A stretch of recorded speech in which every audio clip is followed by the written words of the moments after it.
All right, there, lads. Welcome back to Cossy's Arsenal podcast. My name is Cossy, and this is one of the last, very last videos we have to shoot about Nuno Tavarez, and it is one that is very essential because, of course, I do understand many Arsenal fans want the jump in mode, done deal, deal agreed, personal terms agreed. We've done those stories, but there is, for me, a more important video, and I love shooting these videos, how Arsenal will line up with a new signing, because it really makes sense. Does the player even have an impact? Because that is the question we answer in this video.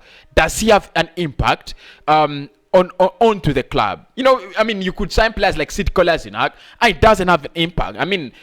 We signed him, we were happy, I was happy because he was a new signing, but honestly the guy didn't impact our the lineup in any way. He was absolutely ridiculous. So in this one, how does Nuno Tavarez then fit into that Arsenal side? How does he fit into what Mikel Arteta tries to do? We'll try to go a little bit deeper and look at his statistics from SofaScore. We shall try to go a little bit deeper and try to look at because he's not played so many games for Benfica, however much he's been hyped and so on. He's a marvelous talent, generational talent, but we have not really seen much of him, and many Arsenal fans really. I know you have watched Nuno Tavarez on YouTube already. I've seen all those YouTube Welcome to Arsenal videos recommended to me, so I know you've really watched them. But the big question is, how does he line up with Arsenal on that pitch? Is he good in a 3-4-3? Can he play in a 4-3-3? Is he playing in a 4-2-3-1? Is he playing in a back four? Is he playing in a back three? Could you play him as part of that midfield in something like a 3-5-2? And when you shift him, what will we gain in that? Obviously, the video is brought to you by OneXpert. They are our sponsors for this month, and they have really done a tremendous job for June. So make sure you do check out their website. Betting not accepted for persons under the age of 18. If you reach their website, use my promo code Cossy Media. Let's bet on the Euros quarterfinals, guys. There is some money there. There is some money. I think Spain will beat Switzerland. I'll do my predictions. I think we will beat Switzerland. I think England will go through with a win as well. Italy are playing Belgium. I think both nations to score, both teams to score. You could go with that. Those are enough tips, aren't they? So how could Arsenal really line up with new signing Nuno Tavarez? Benfica have confirmed that the player is no longer part of them, and Arsenal have signed the player for 10 million euros. But eventually, we need to get into the nitty-gritties. There's some people who love to go into the nitty-gritties, and that is me. How do we line up? How does he fit into this Arsenal side? Let us get into it. So, lads, here we are. Our lineup. This could be our lineup next season, according to the talent we do have. Tierney as the left back, Gabriel and Ben White probably if Ben White signs. Then you have Bellerin in goal. This is quite funny. I didn't indicate anyone, but I think Leno would be in goal as well. Lokonga and Partey in that midfield. I think that could be a nice partnership if Granit Xhaka leaves. Emile Smith-Rowe as the number 10. Villa have been really asking for him, and Arsenal have been adamant and said no. Look, Villa, try to do some other business other than wasting time. Saka as our right winger, the best player last season for me. And I think it's gonna be one of those best performers for Arsenal, in the coming season. He might not be the best performer, but I think it's gonna be one of those really great players. Nicola Pepe, what an ending to the season. So I don't know whether he has finally arrived, or it was just a rhythm, because I really can't tell. But Nicola Pepe, left hand side of the pitch, and Pierre-Emerick Aubameyang, who has been totally so silent in this season, probably needs to find an answer to his silence. Well, I won't go abusive. He's our captain. So let us get into it. So how do we then line up with Nuno Tavarez? So the first thing is, we kick out Kientieni. I mean, it's a little bit ridiculous. I don't want, I really do not want to kick out Kientieni. But let us create another player, and let us name that player Tavarez, right? Tavares, right? Yeah. So there we go. We create another player in Tavarez. Now, like you've seen, I've really gone with a 4-2-3-1 because that is what has been a little bit comfortable for Arsenal and Mikel Arteta in terms of balancing between attack and defense. So the first question is, if we are gonna stick to a 4-2-3-1, does Tavarez really fit into that profile as a player? And my answer is a little bit easy. Yes, I think he does. So let us look at his heat map. That is his heat map. In the 14 appearances, he did make for Benfica. These are his. That is his heat map. You can see how adventurous and how good this guy is. Traveling, he's so troublesome. I don't know whether the word exists, but I really love using the word adventurous in terms of players that really move from end to end. And you can see that he's very mobile, a very mobile player, just like Kientieni. I'm really stupid. I should have I should have compared their heat maps, and you would have seen there is a very small difference between Tavarez and Kientieni. I think Tierney has a lot of experience as a player by now. I think he's more talented, in that area. But Tavarez is another massively gifted and talented young player as a left back. So what do we get, and how do we line up with Tavarez? So we'll push Kientieni to the back just a little bit, and bring in Tavarez in that area. So we could use him in a 4-2-3-1, and let me just try to get my tools at work, shouldn't I? I should. Right, lads. Okay, right, lads. There we go. Okay, then we should use this as well. So one of the things, of course, you're going to require for him as a player is, he needs to keep up the same level of consistency and the same level of quality as Kientieni.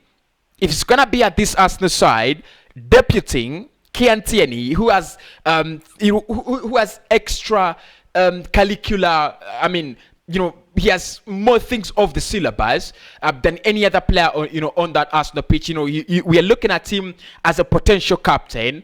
Then you've got to be very good to deputize Kientieni, and I think he is good. 10 million euros. I think from Arsenal, that is good of a player. So I think one of the things you require from him is trying to push Nicola Pepe to this side, and try to play those balls to Nicola Pepe or whoever is going to be playing on that left side, or occasionally if because Nicola Pepe really loves drifting inside and taking these shots and goals. So you're going to have Tavarez moving himself and moving the ball. So let us get the football. There's no question. There's no reason why we don't get the football. So you could have Tavarez move from these areas to the line, and then eventually crossing in this ball to meet whoever to meet whoever is in this area, whether it's Aubameyang, whether it's Pepe, whether it's Saka or Emile Smith Rowe. Of course, you expect those balls to be a little bit accurate. You have those you have these diagonal balls that could come and meet Thomas Partey around this area as well. Then you could have these straight balls just cutting through the penalty area that are going to pit Pierre-Emerick Aubameyang just arriving, or Emile Smith Rowe just arriving as well. And I think he has the ability to do that. That's one of the reasons as to why Arsenal have decided to go for him. And of course, he's a very young player, so you could groom him into anything you like. So I think if you're playing him in a 4-2-3-1, the beauty with it is if he goes up front to in overlap, then Thomas Partey can actually cover for him in that area. Or you could have Albert Sambi Lokonga, who would have been Granit Xhaka in this case. So sorry, look, so sorry, because I think the best player to use in this scenario actually is Granit Xhaka. So let's create another player and name him Granit Xhaka. In this area, because I think Xhaka, when it comes to falling back in terms of covering for the left winger, he's done it brilliantly at Arsenal. This is one of the things he really done. So I'll put out Albert Sambi Lokonga. I'll put him out of the lineup. Hope that is fine.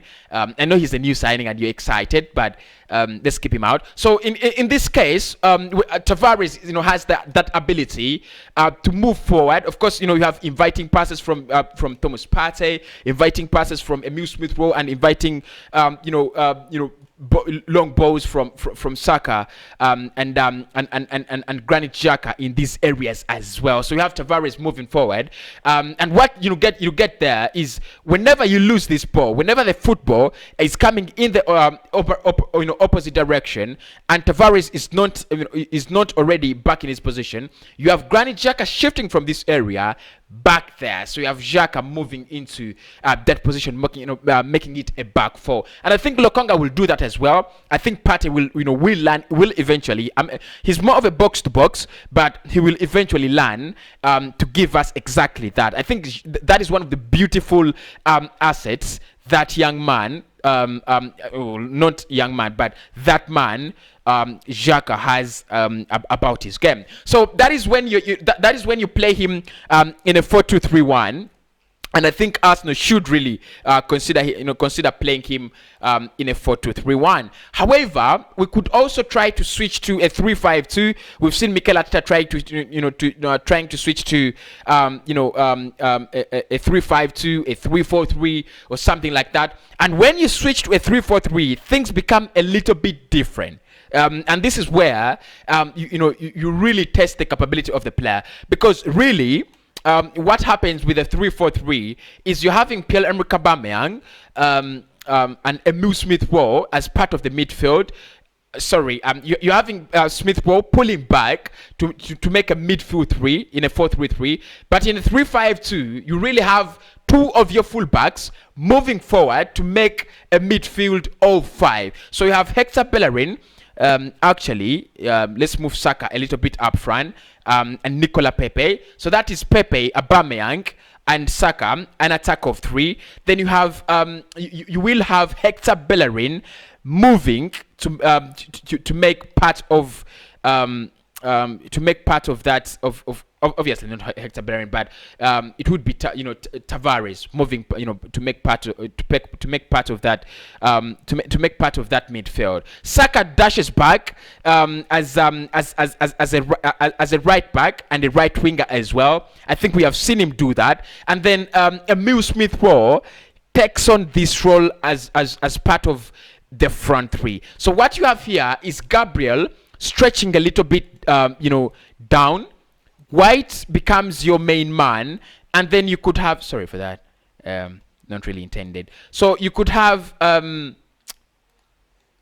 you could actually have Ben White in this area playing in a back three as the left-footed as the right-footed centre back, and then your main man in this case could be anyone. So let's say our main man in this case is Pablo Mari. So we say Pablo Mari, White, and Gabriel are playing a back three. We have decided to play back three. What you have there is Nuno Tavarez moves into the midfield and becomes part of that midfield four. What that gives you is a lot in terms of attacking. It gives you a lot.